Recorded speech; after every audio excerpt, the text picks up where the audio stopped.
Affiliations and Education Manager, and I'm here today with Dr. Kelly Johnson, who is an assistant professor of exercise and sports science at Coastal Carolina University in South Carolina. So a fellow South Carolina PhD and researcher, and I wanted him to come on today to talk about some body composition research he's doing and to answer some questions that we've seen a lot in our obesity medical provider groups about body composition. So welcome.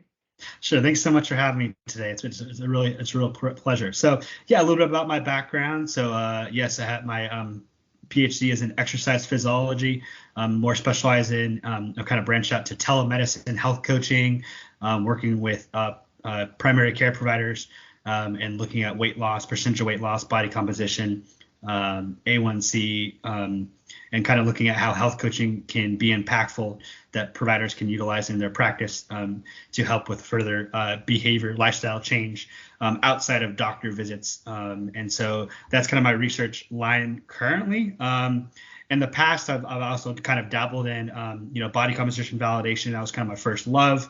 So I have about 10 papers published in looking at comparing like the bod pod to the DEXA to the ultrasound, looking at body composition validation and looking at how it compares across different populations. And that's something that still interests me.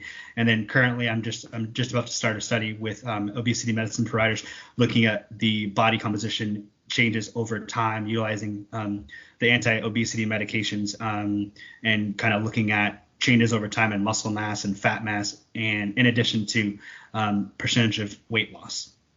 That's great. And I think that's been, something that we've seen a lot of talk in our community about now that we have some of these higher effective anti-obesity medications for diabetes and obesity.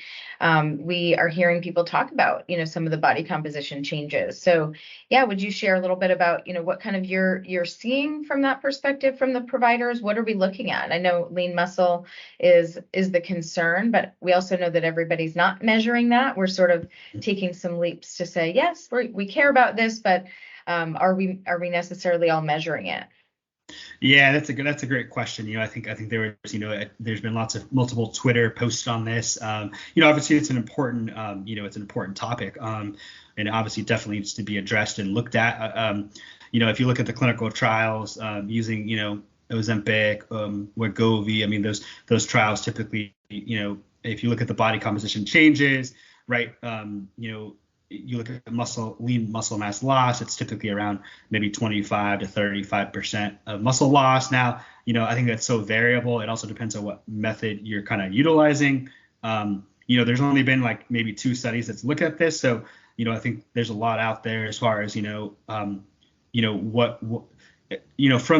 those, what can we learn from those studies, right? Well, we can learn that, strength training is super vital, right? We know that, to maintain muscle mass, especially when you're in a caloric deficit, strength training is vital to maintain that muscle mass. We also know protein intake, right? Protein intake is also super crucial. So, trying to make sure that, your patients are, eating enough protein to maintain that muscle mass. Typical recommendations currently right now is probably if you take your body weight and we divide it by 2.2, that gets to kilograms. Then we can multiply that by 1.2 to 1.5. Typically in my research that I've done in the last year, I've utilized women with menopause, and I'm looking at body composition changes. I'm looking at 2 different continuous caloric restriction protocols. There's actually no strength training and strength training kind of intervention, but it's high protein, and I'm finding that the 1.2 grams per kilogram of body weight is enough to maintain muscle mass, while in a caloric deficit, of course, the higher the number, the better.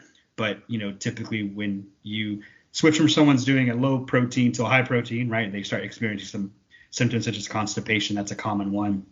Bloating. So, my recommendation for all clinicians when I'm talking, when I go to conferences and I'm talking to them about, body composition changes and trying to mitigate muscle loss. I really stress the importance of protein. And obviously I know that, obviously all the providers are, really recommending high protein for their patients. But the other thing is where I'm noticing, changes is where it's not being addressed is the, strength training piece, right? Yes. And the exercise intervention piece. I think that's the big thing, strength training and Or it's cardiovascular. just basic, very basic recommendations, right? Like you should do Yeah, that. So yeah, you more should do that. specifically, how do we do that? I mean, with your background in exercise, I think you're the perfect person to kind of comment on that. Yeah, I mean, sure. So if you look at, the current recommendations, I mean, obviously more is better. So, 3 days a week is 3 days a week is kind of the bare recommendation, 8 to 12 repetitions, 3 sets, 70 to 85% of one repetition max. Again, key thing is just making sure that your percussion older than the muscle. And that way you're leading to increases in strength and increases of muscle mass and maintenance of muscle mass. So that's kind of the current recommendation.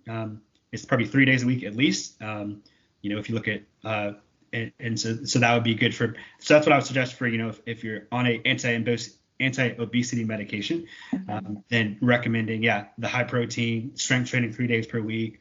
It doesn't have to really be, it could be an at-home program, right? You look at the Docs Who Lift podcast, and they have a whole great program, an at-home program, and it's phenomenal, right? And I'm always curious, like those at-home programs, I mean, the benefits that I've heard for that program for patients has been phenomenal, and it's really awesome to see. So, like, I think there's a lot of room for at-home, programs too as well. With free weights, and you can structure a program, a exercise prescription, an at-home program, if you can't get access to a gym, and you can still have great, improvements in muscle, lean body mass, and strength, right? So it doesn't always have to be going to the gym, right? Right. That's something to keep in mind. Right. Yeah. And I think, one of the things that I think is interesting about the study that you are doing currently, or working on getting folks enrolled, is really looking at the anti-obesity medications in real time with clinicians who are practicing. So we know that, these clinical trials that were done, I think, both the recent ones I've looked at, they take a subset of those patients and they may do a DEXA scan on them to look at their body composition. That's not necessarily what everybody's doing in practice. And so I think for me, I'm really interested in hearing, what you find in what people are doing in the clinic, and what people, what can they actually do, right? And that to me is going to be the most effective data to come out of that study. Mm-hmm. Yeah, so you look at, and so that's the big question, right? So you look at all the different body composition methods out, right? And unfortunately, obviously all of them are estimates, right? And so they all have relative error, right? All the different body composition methods out there have error, right? So, you look at the gold standard. I come from a lab in my PhD where, Dr. Vivian Hayward and Dr. Ann Gibson, I mean, they're kind of pretty experts in the field of body composition, and looking at kind of the overall, what's the gold standard, right? I would agree, like, sometimes a lot of it's kind of out there that DEXA is the gold standard, right? Unfortunately, I kind of disagree, and the main reason why is because from the research that I've done personally, and then you look at even a few studies published over the last couple of years that's looked at reference methods for the DEXA, and looking at fat mass and muscle mass changes. Typically what we find is that the DEXA overestimates for fat-free mass, lean body mass for males, and actually overestimates fat mass for women. Okay, and so is the DEXA the gold standard? I think I don't personally, from a professional standpoint, I don't think it is. Right? The main reason why DEXA was created it was created for, right, to measure bone mineral density, to measure your overall bone mineral density, your risk for osteoporosis, essentially, right? That's what it was designed for, right? So, and based off, like I said, I've done 2 studies, and both studies have shown, that that the DEXA always overestimates fat mass. Now, the big reason why that happens is because, right, it scans 60% of your body and then estimates the other 40%, mm-hmm. right? And it uses pixels and all, some other, physics and stuff like that, right? X-rays and stuff. And so the issue becomes is that, it's estimating, the other 40%. And so, it's not, in my opinion, not very accurate, right? And so, like, it always overestimates. And I think it's good for bone mineral density. Now, when you combine it with other methods, right? So if you utilize the DEXA to get a 4-component model, right? Just to kind of let you know what a four component model is, right? It uses several things. It uses, right? Typically, you're using an MRI to get muscle, lean muscle mass. You're using the DEXA scan to get bone, right? And then you have the water component, and then the water component too as well. And so you can kind of add all of those methods up in together, right? And you can essentially get a four component model, and then that's the most accurate kind of, if you're looking at the gold standard, right, for body composition, a four component model will be the gold standard, right? And nothing we do actually clinically, right? So this is what we would do to validate something like bioimpedance. Yeah, unfortunately, right, you're not going to have, most clinicians, in a private practice, you're not going to have access to a DEXA, bod pod, InBody or a seca, seca bioelectroimpedance machine, right, in your practice. I mean, maybe, but I would say it's pretty slim, right? Maybe if you worked in a hospital setting, but again, if you're in a private practice, you're not going to have any of those equipment. You might have one of those devices, right? And so, so that's the issue, right? So I think, getting the four compartment model for the fat mass and the fat-free mass is considered gold standard, and DEXA being one of those compartments for the bone minerals. And then for muscle mass, more that MRI, which again, you're not going to do that for a clinical practice. But I think for me, the bioimpedance does use those as the reference measures. And so when we're 98, 97% accurate compared to those reference measures, I feel pretty confident in using something like bioimpedance in a clinical setting. Yeah, absolutely. So if you look at the research, right? I mean, you look at patients with obesity, right? There's huge swings in fluid shifts. There's huge swings in muscle mass and fat mass, right, over time. And so, the nice thing from the research that I've done and being a body composition expert, right, I've found that really, the bioelectroimpedance device it's going to really be able to account for fluid shifts. It's quick and easy, right, too, as well. And, it's very reliable for tracking changes over time. And as long as you're keeping everything consistent and you're having your patients adhere to the pre-test guidelines, which I guess I can just mention what those are. So typically, if you look at body composition, if you're doing any type of body composition device, typically it's recommended that you don't exercise 24 hours prior to, that you don't eat or drink 3 to 4 hours prior to, that you no nicotine, no alcohol 24 hours prior to testing. Trying to get at night, coming in fast, an 8 to 12 hour fast is ideal. And so that's something that, when clinicians, from a clinician standpoint, time of day, right, is key, right? So preferably the best time to do a body composition test would be in the morning, after you get out of bed, after you get out of bed, come into the office and getting that's going to be the most accurate, body composition, results, to be honest, right? And so, for example, if you have someone coming in the afternoon to do body composition, I mean, that's fine, but you got to keep everything very, very controlled, right? Typically, if they can wear the same clothing, right, all of those things, that's super important. If they can eat a similar meal, again, keeping everything very, very controlled, you're going to get the most accurate, reading and reliability over time. And so that's something where, if clinicians from a clinical standpoint are seeing huge swings in their results, it could be due to them not controlling for, patient guidelines. And so that's something really, like I said, I know it's sometimes hard to control, but again, if you're really trying to get accurate data, that's going to be the most important thing to really follow. Great. Yeah, so you're still recruiting. So if we have healthcare providers who are listening, if they are interested in contributing their data, do you want to share a little bit about, how you're collecting data from other providers and how they can reach out to you? Yeah, sure. That's a great question. So I've always had an interest in, tracking changes over time. I've done a few studies looking at athletes and tracking body composition changes over time.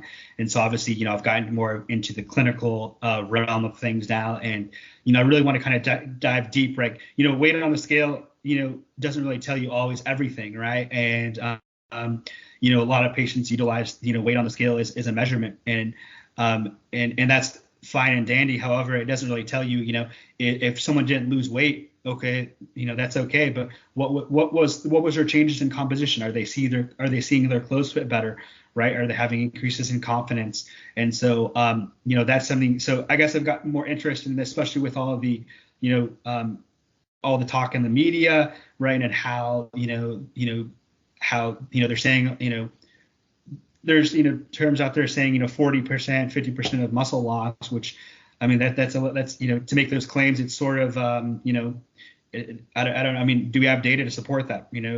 Probably not right now, right? And obviously, it's important to measure those things, right? So with my study, essentially what I'm doing is I'm working with any clinician that's measuring body composition. I'm right now the studies that I'm utilizing seca and InBody, but I'm willing to if you have a DEXA scan, right? Pretty much what's happening is I have like just an agreement with a doctor where they're just sending me de-identified data, and then I'm looking at kind of body composition changes, and then once I get enough data kind of collected, then I'll collaborate with these clinicians on a nice multi-site manuscript publication paper. So yeah, I mean that just to get the real data out there and try to figure out what are the changes that we're seeing with these anti-obesity medications, because I mean we're seeing amazing results. These anti-obesity medications are game changers for patients with obesity, and it's just so mind blowing to me. But I mean definitely, yeah, we know as you're losing weight, yeah, you're going to lose muscle mass, but what's really that real change in body composition, right? So from maybe every typically, as far as like looking at changes, typically anywhere varies from 4 weeks to as far as timelines, depends on when they come and visit the clinician, but sometimes it's biweekly, or maybe they're measuring on a monthly basis or every 3 months. So I'll kind of look at the different time points depending on how clinicians are how they're measuring it, right? If they're measuring every 3 months, that's great. If they're measuring every 2 months, if they're measuring every month right in the beginning, I mean, that's great to know, but I get that, their time is valuable, and so yeah, trying to measure it at every visit or every, so yeah, as far as the timelines, it's kind of variable. So I'm gonna kind of just have to look at the data when stuff was measured, and then, maybe there might be some other subset, data, research manuscripts that I can, that we can write up together with these clinicians. And again, just to get the data out there, I think it's super vital. And it can help, clinicians to learn, okay, well, on average, right, this is what we typically see. Now, how can we mitigate that muscle loss as much as we can, right? Is it, higher protein, resistance training, right? Exercise is medicine, right? And so really kind of harvesting that, that piece in addition to, having a good lifestyle prescription for nutrition. Great. Well, yeah. So I'll link to your information, but reaching out to you by email or through social media. Yes, social media. So I'm on LinkedIn. I'm also on Instagram. You can find me on there. I'm more than happy to have a discussion. Definitely there'll be more to come on body composition, devices and reference methods and reference values, and how can you kind of utilize that data from a clinician standpoint to help your patients, improve lifestyle change. So definitely there's more to come in that realm. Yeah, let's plan on talking again about that, because I do get a lot of questions about that, and I think people are real interested in how to take that data and actually translate it into conversations and actually impact the patient's outcomes. So yeah, absolutely. Love this stuff. It's it's a big passion of mine, and the more we can help clinicians and patients, the better, right? Great. Well, thank you so much, Dr. Johnson, and we'll definitely schedule a follow-up to talk more about this. Thank you so much. Thanks so much. All right. Bye-bye.